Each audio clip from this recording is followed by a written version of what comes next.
What is up, everyone? Captain Yasser Hatab here, the property captain. Glad to have you guys with us. Guys, I don't know about you guys. All right, Boom Squad, are you guys ready to do this just like every Thursday? I look forward to these Thursdays. Boom Squad, how you guys doing? Yes, sir. Doing good. How about yourself? Doing all right, man. We're Yes, doing sir. it. Doing fantastic, man. Right. So these guys, as you can see, they got a whole bunch of paperwork on the desk there. We got our transaction coordinator on the other side putting in offers. So we are busy, guys. So we're blessed, right? We're blessed to stop these foreclosures and get some good offers out there. So how's your week been going so far? Man, the week is going fantastic. We have a few closings coming up tomorrow. We're planning right now. As you can see, these big shits right here, this year we're scaling like 100. Yeah. So I'm highly focused. Here in Atlanta, helping a lot of newbies. My workshop is doing fantastic. We're about to start actually with a physical office.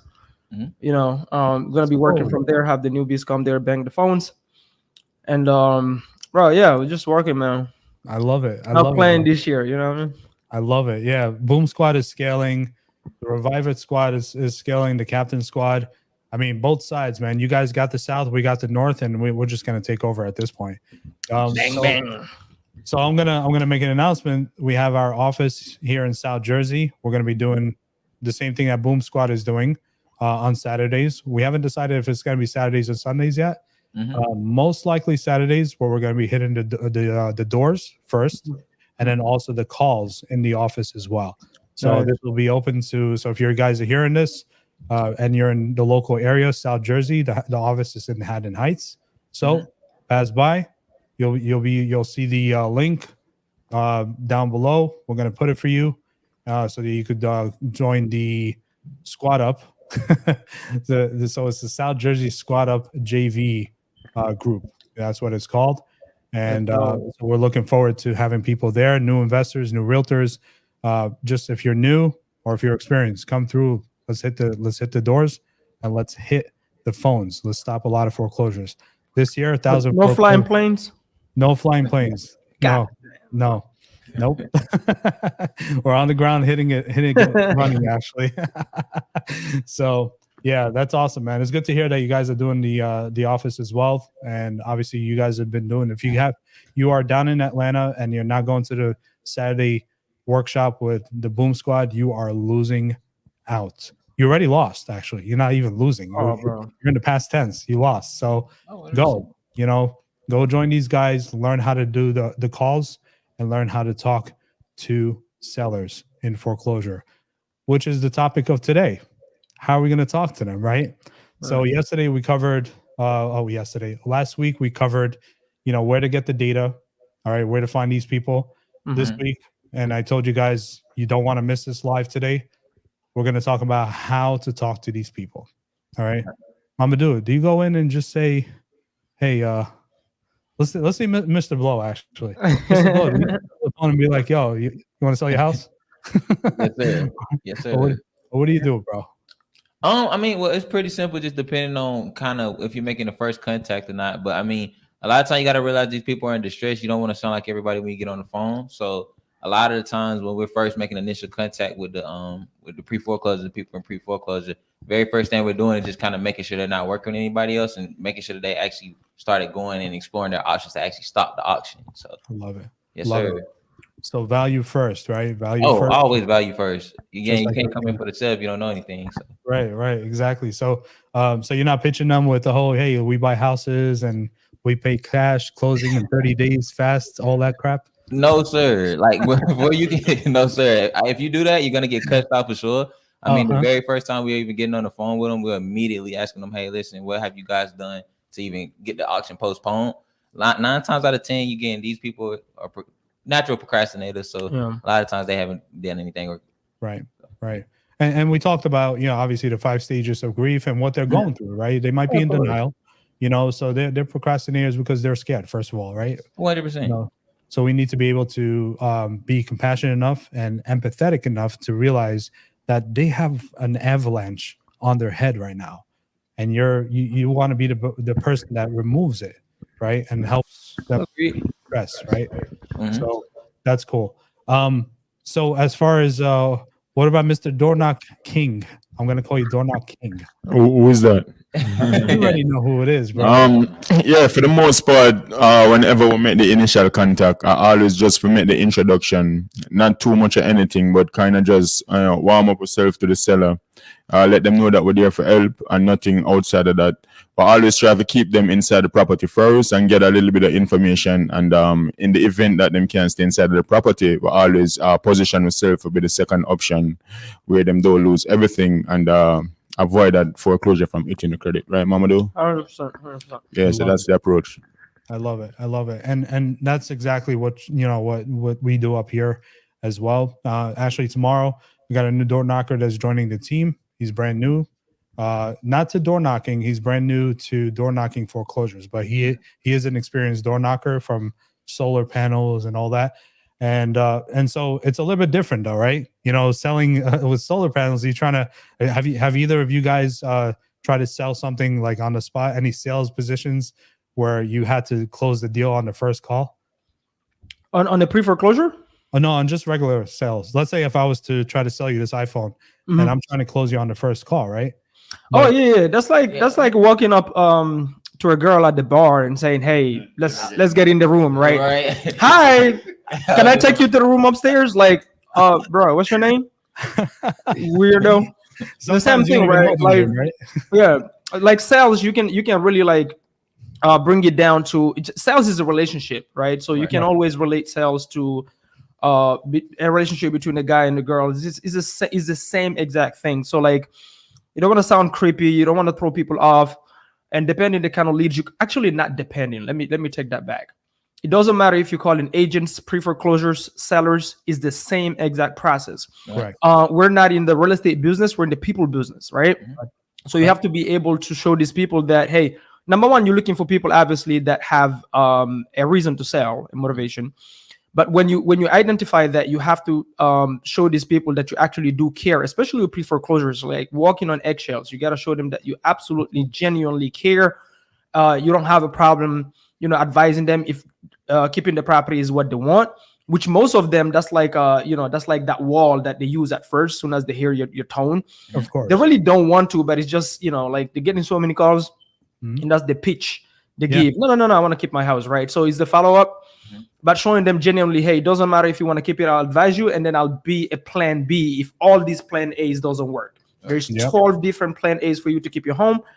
And, so it takes, on average, it takes like 2 to 3 calls really to like, break the ice, show these people that you're genuine, you know what I mean? They're not going to trust you on that first call.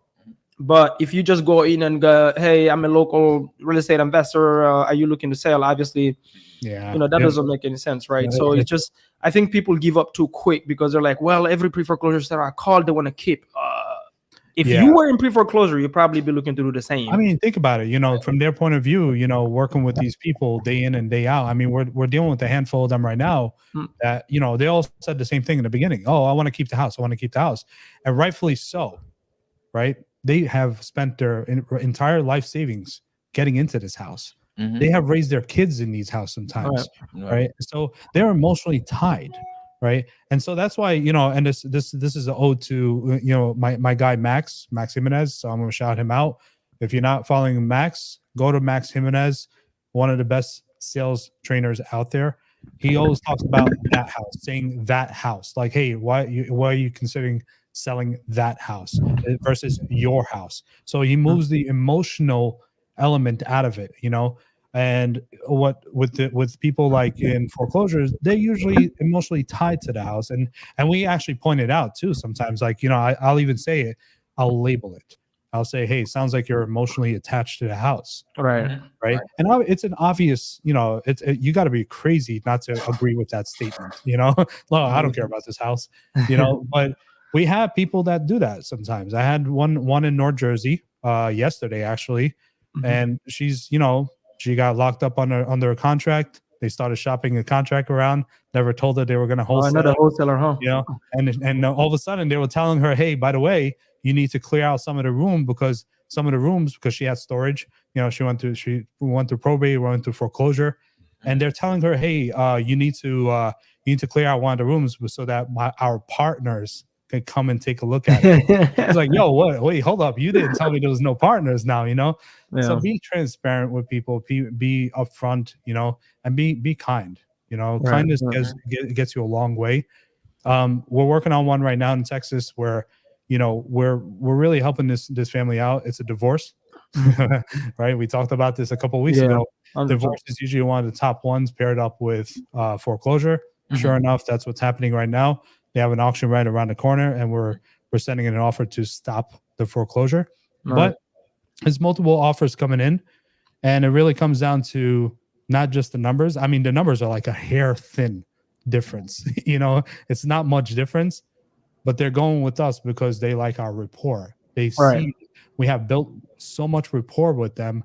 And that goes, you know, shout out to Belinda. You know who you are, for bringing the lead to us for our team, because that's one of the coolest things that we could do and this is going to be a first deal actually for her as well. Oh, first deal? Oh, nice. Yeah, man. So this is an pretty cool. exciting one. So if you're experiencing this stuff, guys, you know, don't handle it by yourself. We keep on saying this day in and day out, right, Mamadou? Every single week.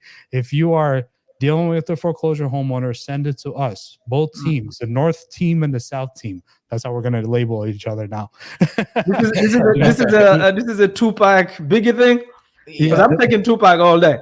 Well, you know, I am a Biggie guy because I'm from Brooklyn. So how you doing? I'm just kidding. So yeah, and it really comes down to just value, guys. You know, it really comes down to just solving people's problems. Sometimes here's the cool part, and my team learned something like this week. We're working on one where we found out that the value wasn't really the money; it was the convenience part. The person is choosing us over the other competitors because we're able to get down to the nitty gritty by asking the right questions, okay, and finding out that it was a convenience factor for this seller, not a sales. You know, not a number. So it's not always about the numbers, guys, right? It's about solving another problem that has nothing to do with the numbers, you know? So with that being said, I think we should role play one. Yeah, absolutely. So it's funny, right? Because yesterday? So I posted a seller call that I have. So a newbie, part of our boom squad, he sent me a very difficult seller that is super aggressive on the phone. I hopped on the phone with her, and I handled it, and she was like, hey, I already have the options, have the offers, and we all know what that means. Typically 99.9% of those offers is wholesalers. So I started telling her about wholesalers. Basically, the call is freaking fire, guys. If you haven't listened to it, go on my YouTube channel, listen to it.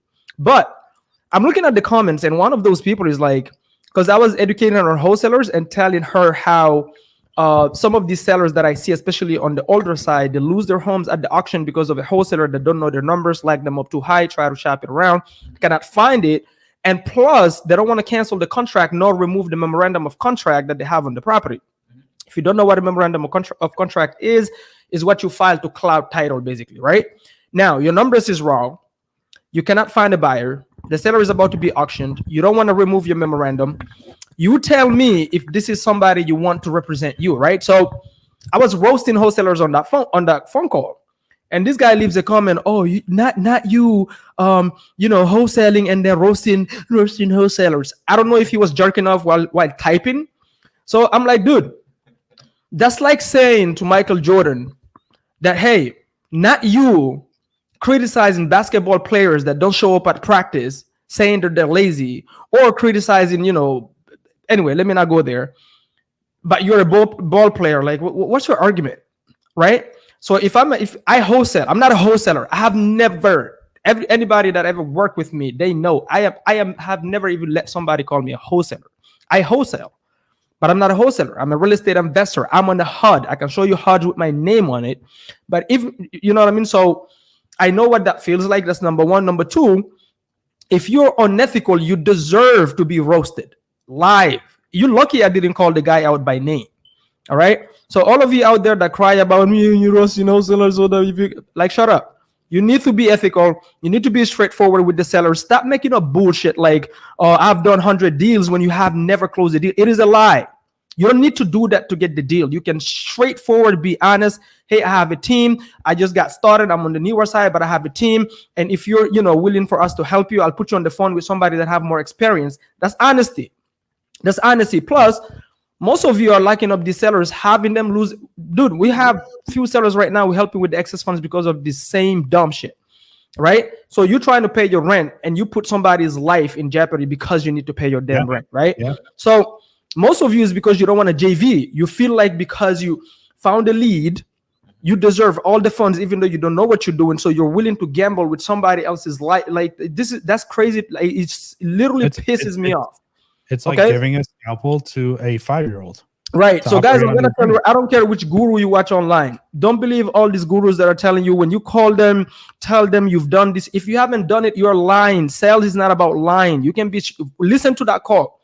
Straightforward, brutally honest with the seller, and at the end of it, guess what? She even want to come to our workshop, right? Listen, if I don't have the solution for her, we're not gonna buy that property. You are not in the. Let's start there. Your first script is you are not in the real estate business. You are in the people business. I want you to write that down in bold. And then when you call, be ethical, be honest, because I promise you, it's never about the house. You're never going to get a contract if it's just about the house, unless you're just locking people up and then you want to go back and renegotiate. Anyway, let's get into it, bro. Let's start with the door knocking script. Let's start with you, Yasser. When you go in front of the door, you land your plane, boom. You know what I mean? If you don't like freaking crash on the house, like what is, how do you approach the door? Like, what is your so typically, here in New Jersey, we do a 2-man team. Usually one that leads, one that co-leads.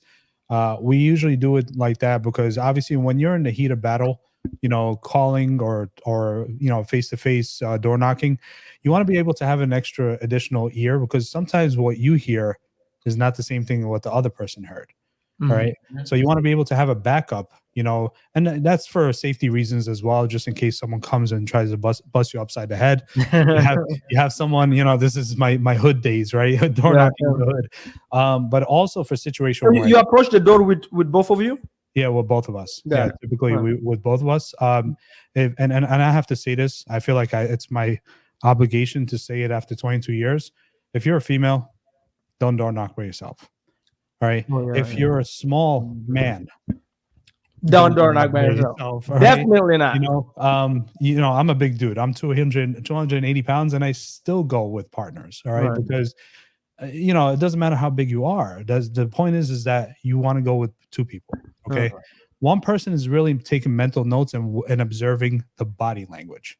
Okay, of the person that's opening the door. The first thing that we do is I approach the door. Right. Obviously, I have my list. I go to the door with my door knocker. Let's say I'm leaving. I'm leading. I have a co-lead with me. We call them co-leads. I knock on the door. All right, but I don't knock softly. Okay, because it's the equivalent. Because door knocking is the equivalent of cold calling. Right. Right. You ever heard people call and it's like hello, Mama Do. I'm scared. So a soft door knock pretty much spells it out for them that you are not confident. Remember, and I tell my door knockers this all the time, when you're knocking on a door, you are there to solve their problem. They need you. Okay. But also, we don't need to buy the property. Right. Okay. They're the ones in hot water, not you. What's the worst that can happen? You walk away and that's it. It's a done deal. Right. So that liberates them from the stress of door knocking. Right. So we knock. First thing I observe as an experienced door knocker with my team is how they open up the door. Okay. If they open up the door fast, you're dealing with the type of seller or a type of personality that is very aggressive, very, very type A personality. It's like a high D on the disc. Someone that's in your face, like a CEO type of person, or in other words, a red. Right. So you need to know the different types of personalities, right? DISC, like the disc personality, and then the different colors, which is red, yellow, green, and blue. Okay. And it's that same order pretty much. So that's the first thing I teach my door knockers, like, hey, how they open up the door. Okay. That's the most important thing. And how they say, like, can I help you? First thing out of my mouth, hey, I'm Yasser. This is my friend, whoever I'm with, Mike, hey, we're not going to endorse today. Just, we have noticed here that you may be dealing with something with the bank. We're here to see if we could help you get the bank off your back. Okay. We help people that are dealing with the bank. You could do different variations, right? But the point is that you get the point across that, hey, we deal with people that are in hot water with the bank or dealing with the bank, and we get them off their back, and we figure out options to get the bank off the back. After that, usually it's going to be one or two ways. And these guys know it very well from knocking all the doors. Either, oh, what the heck are you talking about? I don't have a foreclosure, which is usually a lie, because they're holding their cards high. Or the other one, which is, oh, we got it handled. All right. Most amateur door knockers, and I've seen this, and it's so heartbreaking to see, they turn around and they walk away. Oh, okay, good. Sounds good. See ya. Thank you. See ya. It's like they wonder why the property went to auction, right? Right. So typically, I do an immediate follow-up question with that is, hey, what are you doing to, hey, that's great. And I get excited for them. I'm like, hey, that's great news. I help a lot of families out, my partner and I here, and I could use something that you share with me today to help another family out down the line.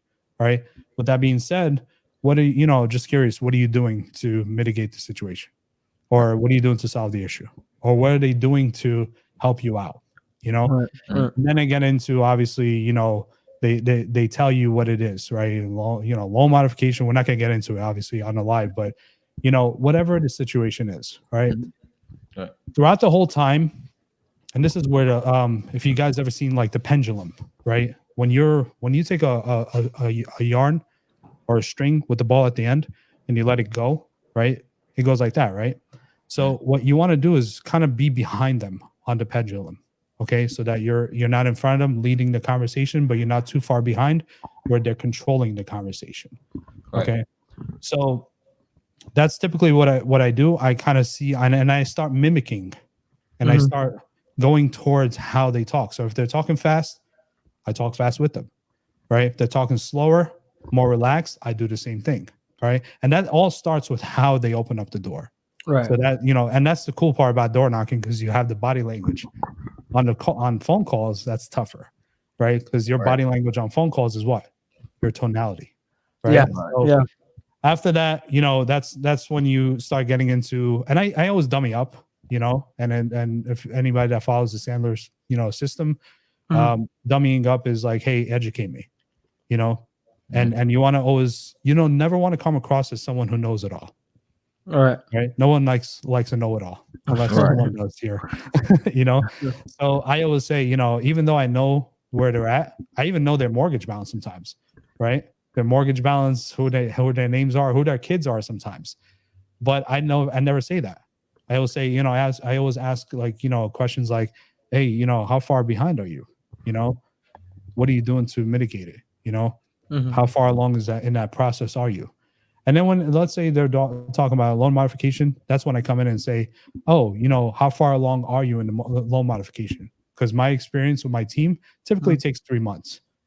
And if they say something along the lines of 6 or 7 or 10 months, which we have all the time because of the scams, then we start educating, because rapport and trust is built on education, right? And education comes from your confidence, which comes from your learning what you need to say, right? And the programs and all that stuff. So without getting, further into detail, I just consistently ask follow-up questions that, I want them to educate me, and I put them in a position where they know more than me, so help me understand what you're doing, how far along in the process are you? Wow, that's strange, because typically the loan modifications don't take more than 3 months. The most I've seen is maybe 4 or 5 months. And you're here at 6 months. What do you think is going on? And I that's a dummy up question. So because I want them to start, I'm planting seeds of doubt, right? Throughout the whole process. We use props, right? So we take out, we have a pamphlet that shows pretty much like, all the different ways to stop a foreclosure.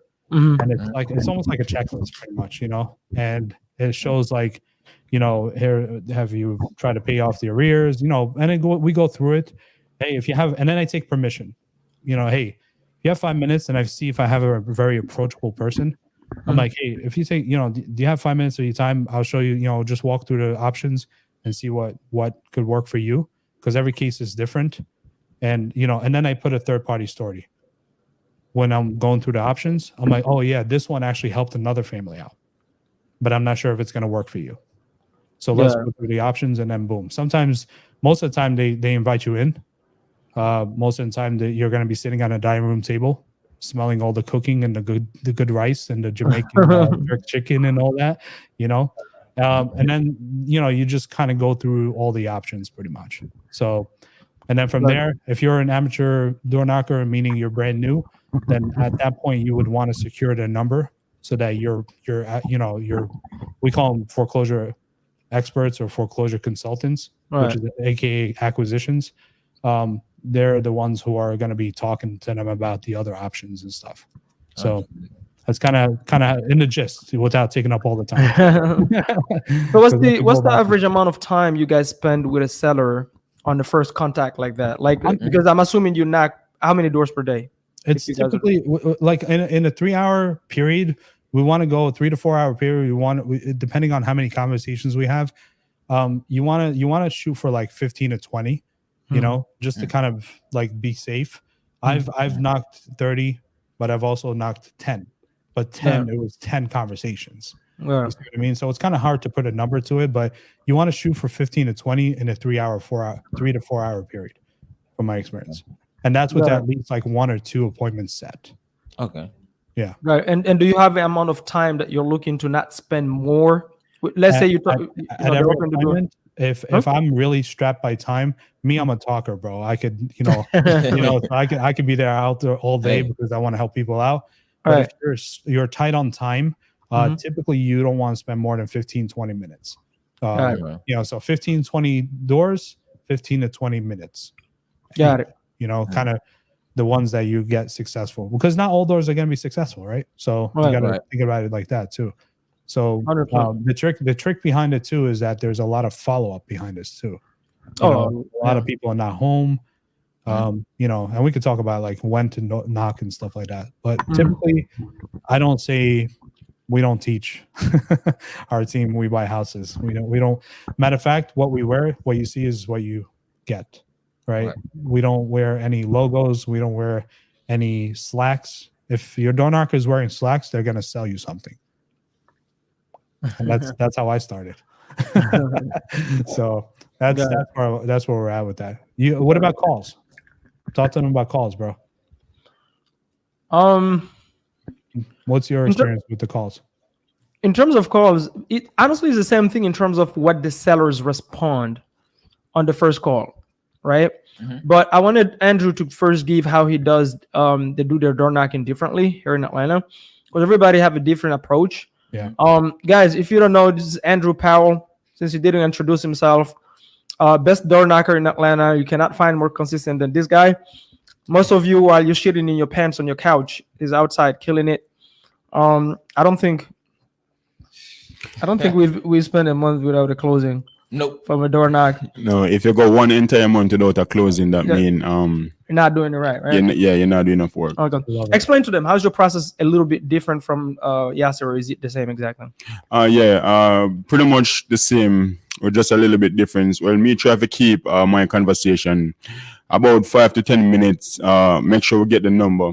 And as we say, if you knock 15 door, mama do, at least 10 of them you're not gonna really get. You're not gonna really get at least 10 people being at home, so you might talk to 5, but for the most part you leave a number and we'll pretty much get a good high rate a call box.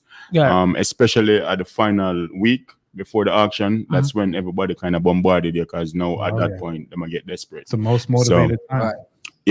That's the most motivating time. But for the most part, introduction, let them know why you're there, and just try for as much as I can be mellow with them, because you have to approach it very subtle, because it's a critical moment for them, and you just make an introduction. And that's a great point. And I love the fact that we two different approaches, right? 2 different timelines. you know, similar in how we approach, you know, with value, but the timelines are different, right? You know, with when it comes to the follow up, right? What you're the key here is what get the number. Make sure the number works. Make sure the number works too, right? I know. So you know, and that's pretty sick that, you know, you are able to do that 5 to 10 minutes, you know, and then the whole point is get the number, set the appointment, get the closer in. Andrew, are you trying to close the deal on the first call? Absolutely not. To be honest with you, pretty much my deal, Mamadou, as I know, would not even talk about price until probably the third or fourth conversation. If them do look for sell, but we always look for solve a problem rather than purchasing the home. The home, as when we hear somebody comment, the home are really the last. The home is not even the problem. You try to solve the problem first, and then the property come after that. But perfect. Yeah, and that's what you want to do. You know, it's a dating game, right? So you want to date. You have to let them rant about their ex and cuss them out, and you know.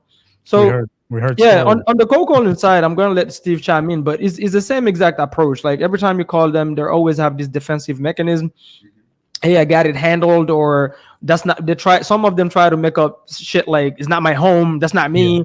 Never heard of a house before in my life, or it's not in foreclosure. Yeah, exactly. I know. Foreclosure. Oh, we got it handled. I don't even live in the US. I heard that one. Exactly. So it's the same exact thing to where you explain to them.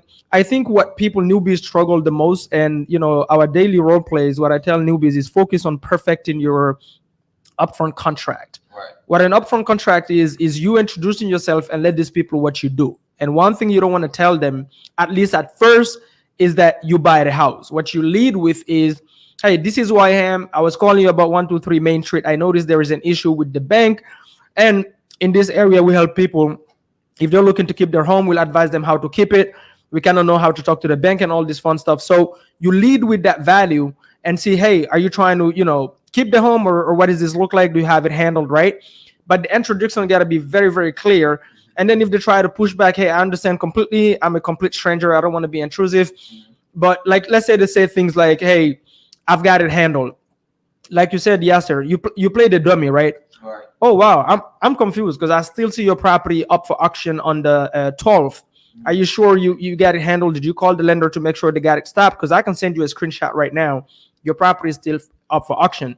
And again, you know what I mean? Like that's, you want to lead with that. So, and then as they warm up, then you want to tell them like after, it's the same thing. Yes, sir. We have the same on the phone call. Obviously, we cannot hand them over a pamphlet, but we have the same exact options, right? So typically for us, we like to ask them first, what have they tried so far, so that we know where to pick up from. So we don't just start like blurting out, oh, did you know you can do a lawn mat? And then did you know you can call your grandma and blah, blah, blah, blah. No. Right. Have we tried anything? And if they've tried ABC, then okay, did you know you still have D and X, Y, and Z, right? So that's number one. Number two, we always tell them, hey, also in case none of those options work, we are the plan B. We're here to buy your property. We're always here if you need, you know, if you want to sell it, so we'll help you keep your equity so you don't lose it all, right? So that's the first conversation. Keep it short, sweet, like Andrew always say, and spicy as well. Right. You know? And the key is the follow-up. Now, I'm going to give you guys a tip here before I let Steve go. As a newbie, this is the part, especially if you choose door knocking, for example, right? There are steps to this. First conversation, you keep it short. The follow-up is the next day, right? So you get the phone call. Now, if you're trying to do everything by yourself and you don't squad up, what happens is the next day now you're too busy calling the banks on the 3A with the seller, with the POA. Guess what you're not doing now? You're not door knocking. This is why it's so important to reach out to somebody that has a team that have been doing it, so that they can have their in-house bank negotiator call the lenders and handle that, so you can focus on door knocking more, because we are in the marketing business. Nothing else matters. Right. Changing your t-shirts doesn't matter. Talking to the lenders all day long and you didn't door knock today, that means you're losing momentum. So yesterday you did 15 doors and today you did 0. Right. You're losing momentum. Right. If you hand that over to somebody, now you can go focus on. So it's the same thing. Even if you have one potential deal, like earlier you told me that lady you're working with, you know, that's our first deal. What happens with these newbies now, instead of going after new sellers Yep. and keep on hustling, what they're gonna do is Yasser is gonna become the seller.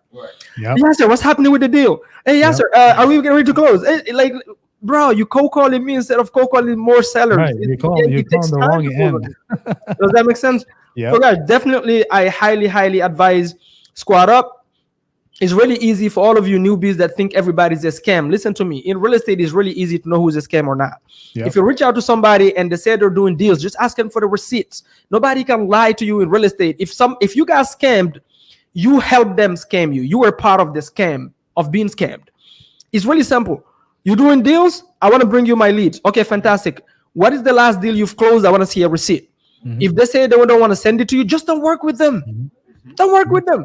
Right. That's the thing. Like, if I send you 1 to 3 Main Street, it's easy to know if I own it, right? Like, you cannot fake the HUD. So people always like, yeah, but I don't know who to trust. You didn't know if you could trust your girlfriend to cheat on you when you started dating her. Right. Man, right? You're full of analogies today, bro. I love your analogies today, man. Right. You're like, I know, right? with the analogies, my guy. Analogies, bro. All right, let's go, bro. How do you approach this? What you got, Mr. Bro? Cold calling? Yeah, like yeah. What do you lead with? Again, we're leading with value. So again, when we first getting on the phone call, as I mentioned earlier, a lot of the times we don't even try to go in and look for a sale. Again, you got to identify opportunity and then be able to provide value to that opportunity. Lots of times when we're coming on the phone. So when we're first making that very first phone call, I'm literally, hey, listen, I understand that you probably getting a ton of phone calls, and a lot of these people are going and immediately pitching, hey, listen, we can buy your property. Instead of doing that, we completely get out that table. How are you guys, who's actually put themselves in a position to help you guys out of this situation? Right. Have you guys discussed with the lenders yet? Have they played a role in helping you guys get out of the situation? Have you explored a loan mod? Then from there, once we kind of identify that they've actually tried to go down some type of pathway, we just go through a process of elimination from that point. So pretty standard, pretty easy. Again, you guys don't try to create a problem. Right. Allow the problem to come to you. That's what we get paid for actually solving the problem, not creating problems. Right. I love that. That's the highlight of 100%. Today's live. Yeah, don't create the problem, solve the problem. Captain, where do they find your script? Because I know you have a badass script. Where do you have free scripts that you give to newbies? My script came from 22 years of experience. 22 years of doors being slammed in my face, bro. FUs. Damn, bro. Yeah. Listen, guys, it's easy. I'll tell you where to find your script. Like, really easy. It takes 1 minute. You go back to your Tinder account. And all the messages you've been sending, right? The ones that worked and you closed, I'm telling you. That's a script. Hey, that's your script. Oh. Okay. Can we label that the boom? Just scrape that data and put it on the script and just change the words, Instead of saying, hey, Hottie, just say, Mr. Seller. I could tell you this from training a lot of salespeople, a lot of door knockers in my life. Usually the ones that give me the hardest time in learning how to do this are the people who actually have a lot of sales experience. Of course. And I don't know if you've experienced that, but the ego and the butt of it.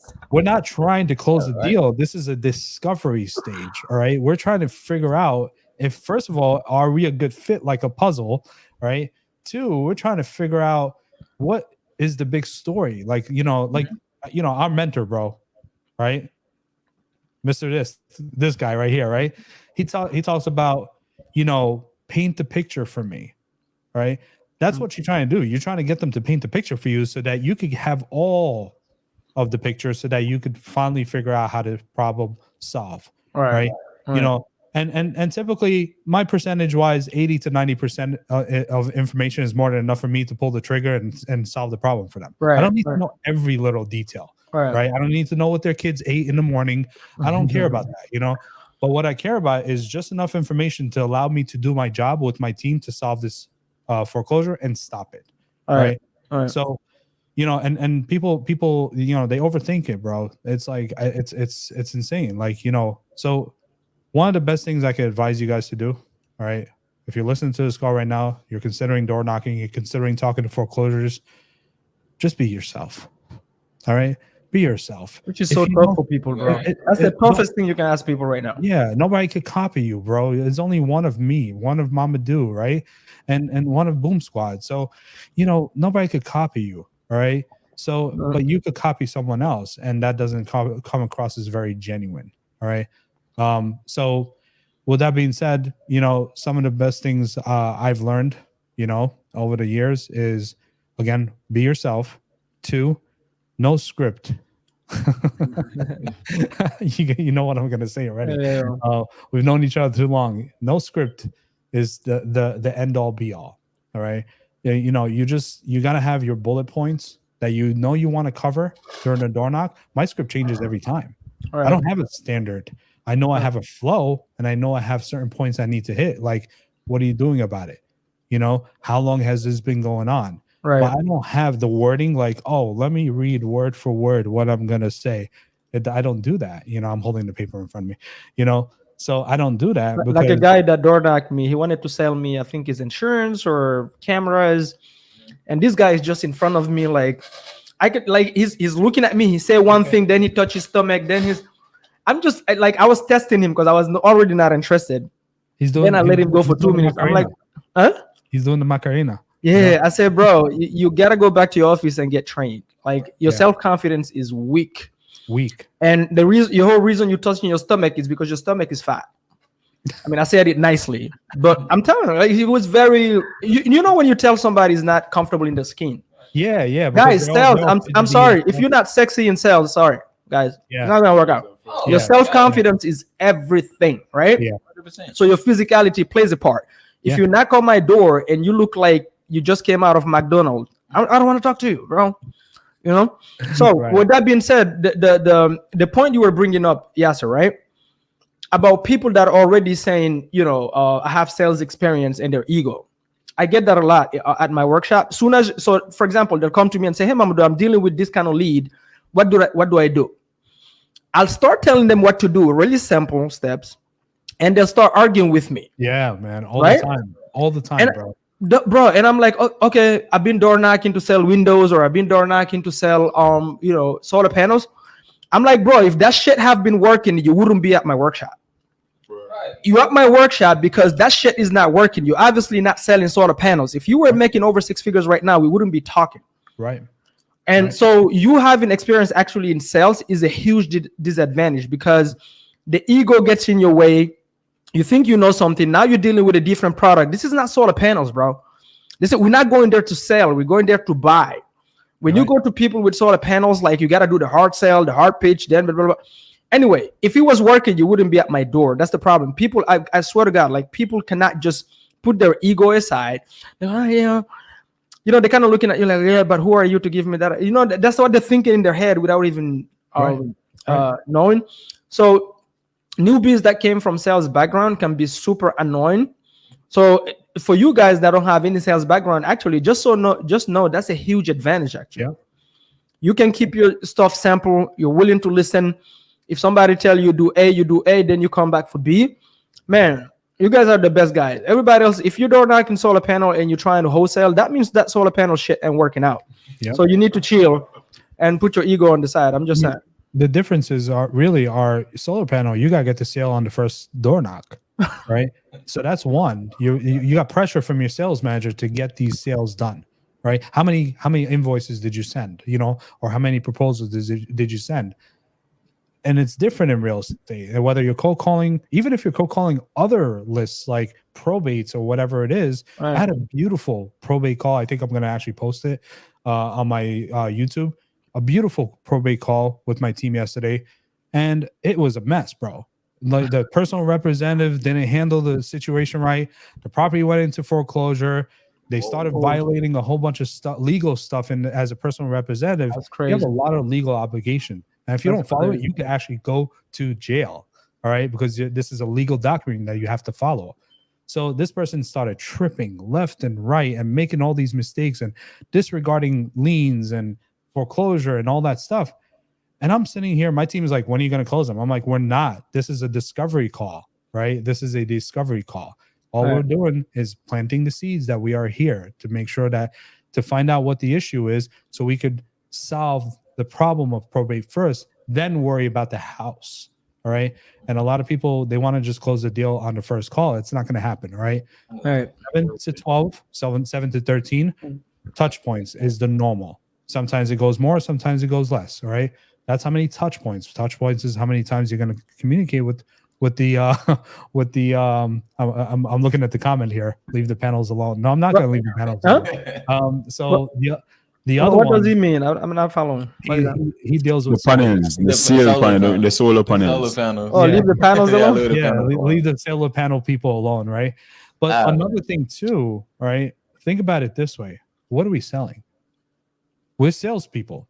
What are we selling, though? Are we selling a product? No. Are we selling a service? No. We're selling what? The solution to people's problems.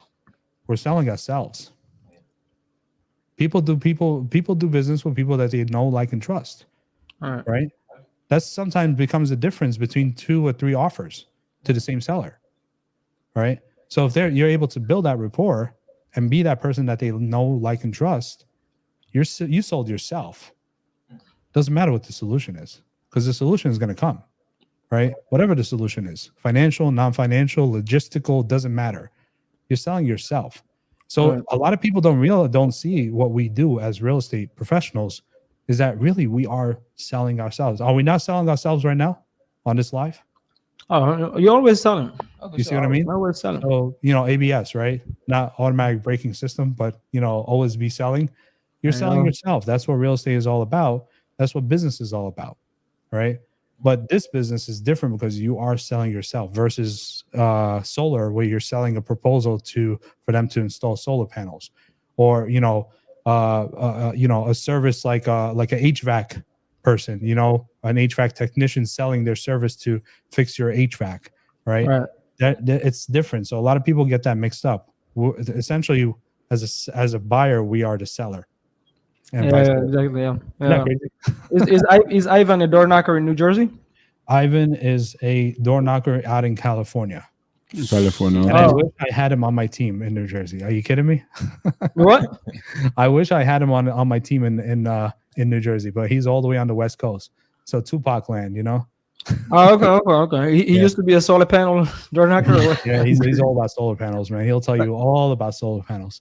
Wow, solar panel guys are freaking anyway. Love it. No, it's all good. No, you really sell yourself for real, and we don't mean literally, but yeah, sell yourself.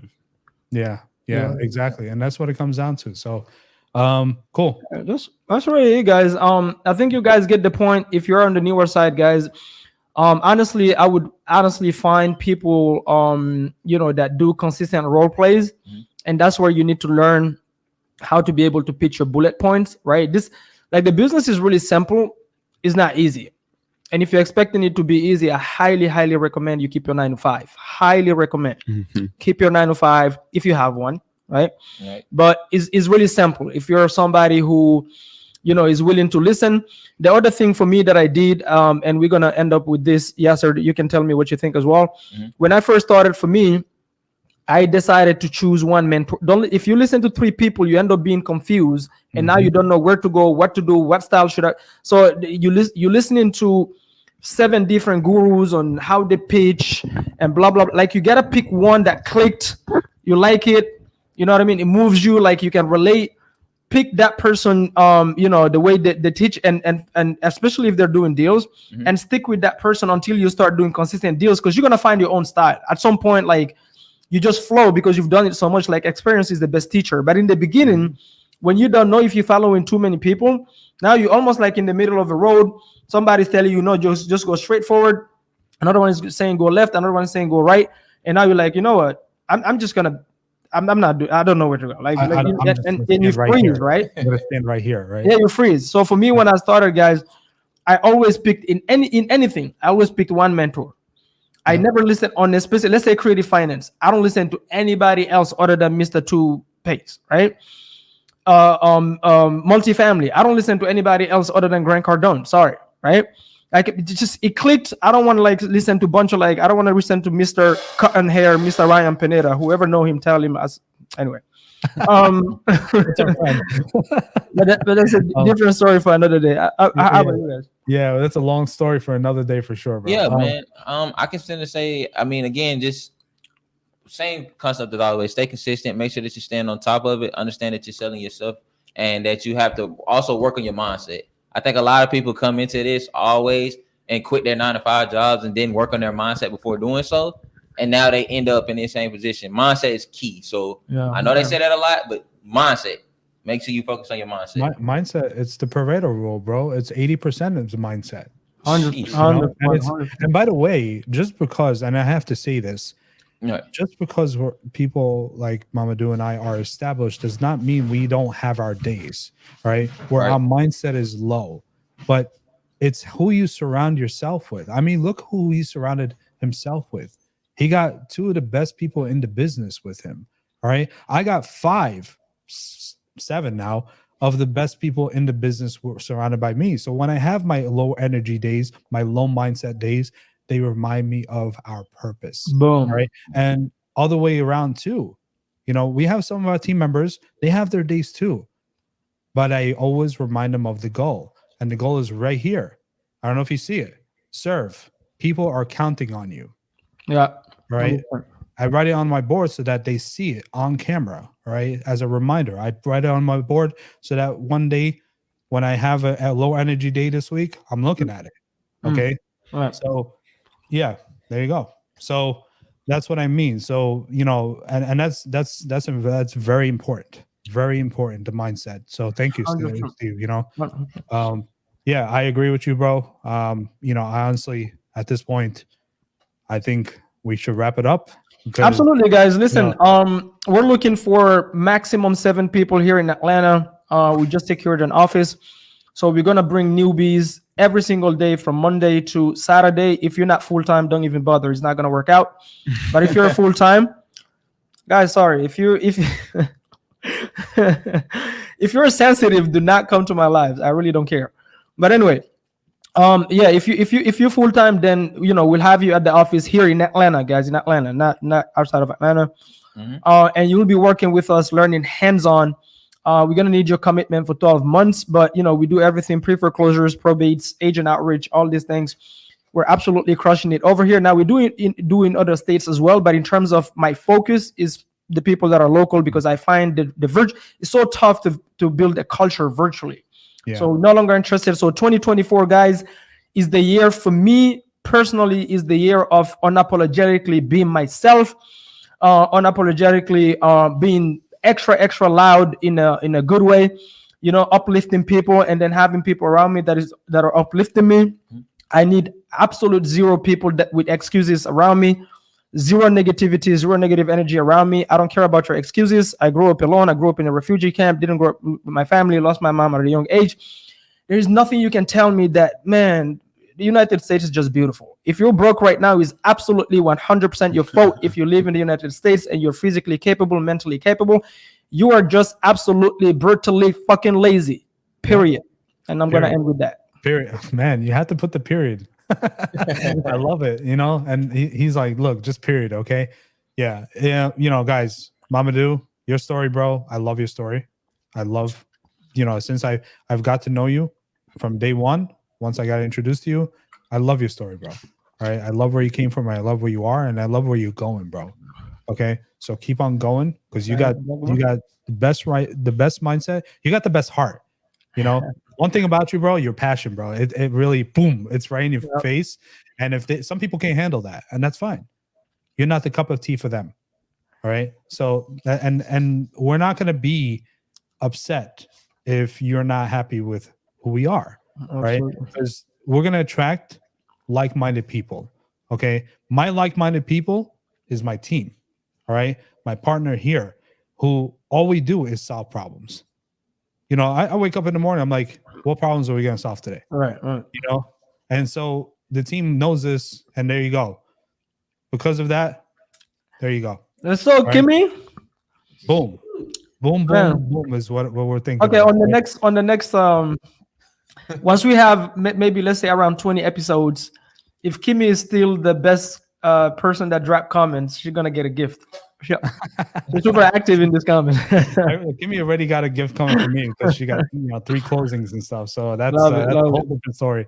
But yeah, you know, with that being said, hope you guys got some value from this. If you're watching this on a recorded, you know where to find us. Mamadou, where do they find you? Guys, you can find me on Instagram, all social media platform, including Snapchat. I'm all over it, right? At Real Estate Diallo on Instagram, and then everything else Mamadou Diallo. Because I don't know, for some reason Instagram won't let me change my freaking handle. I wanted to put my first and last name, but if you type Mamadou Diallo, you should be able to see me. I'm the handsomest Mamadou out there. There's a lot of Mamadous, but I'm the handsome, right? Okay, guys.